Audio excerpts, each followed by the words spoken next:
And here's why you can never trust any spiritual leader in no time. When you get to decide to go to a spiritual guide, so to speak, because you are in fear or you're confused and all these things that makes us want to get out of who we are and rather decide to let somebody else make decisions for us, you have to remember that this spiritual leader only has an idea of who you are. Nobody in this whole existence has the capacity to conceptualize around the authenticity of who you are. No matter what they try, it will remain a projection. Why? Because the truth of this universe is individually and collectively, we are who we are, out of which what is outside of you can only have an idea of who you are based on their life. They perceive you. This is a hard pill to swallow, but nobody knows you that much. They cannot. It's literally forbidden by universal law for this to ever occur. And so, based on that, you are the sole responsible about the destination of your destiny and the direction you're taking. And so you cannot outsource that and base your life on other people's perception of you, because that will invite in judgments and shame and fear and all possible distortions that you cannot handle until you learn to go back to yourself and admit to yourself that you're lonely in this existence. There is only one you, and it is indeed undebatable. There is only you.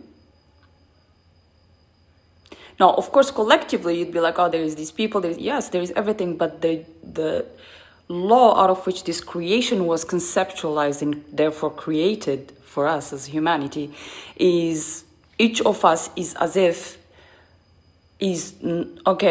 language is, boundaries. I have to really be careful because, in what I say. Individually, each of us is the master of their own life. But that is extrapolated into all the other people, mirrors, who are doing just the same. I have to speak language because if I speak the truth, it will liquidify mind, because mind cannot conceptualize around absolute truth. But this is how it is. And therefore, there is only you. Whether you like it or not, it's just you. It's just you, no matter how much you're surrounded. And no, that is not narcissism. This is not nothing bad. You just need boundaries, and create your boundaries as a selection of choices that you make as you create your life, right? Yeah. But that is just you. It is bittersweet. Because on one hand, you have your power and you can create. But also you realize if you don't create, then that will be the disappearance of your existence. And by the way, guys, I do speak about language because it's funny. I'm very connected to universal, language. And it's language used English is like putting boundaries on an ocean, It's very hard for me to communicate this esoteric. It's very hard for me to communicate the esoterics because the universe is not a human being. And universal law is not like a person. And even God, the divine, is not personified and stuff. It's Anyway, I don't want to challenge the source of me, I just understand it and everything, why we're here and why I'm here, so I don't question it.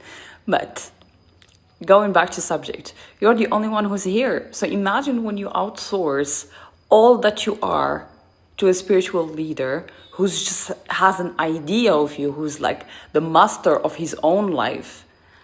What do you think is going to happen? He or she is going to enslave you. You're going to become a slave. Yeah. The question remains, would you like to be a slave or would you like to be a sovereign being who's building his life or her life based on your choices? Because it's either this or that. There's no in between. You have to create if you don't wish to be a product somewhere else. It is very important to accept and realize that trust is your most valuable asset. Your trust is truly valuable, and it's either gonna get you far or it's gonna get you lost. Choose wisely.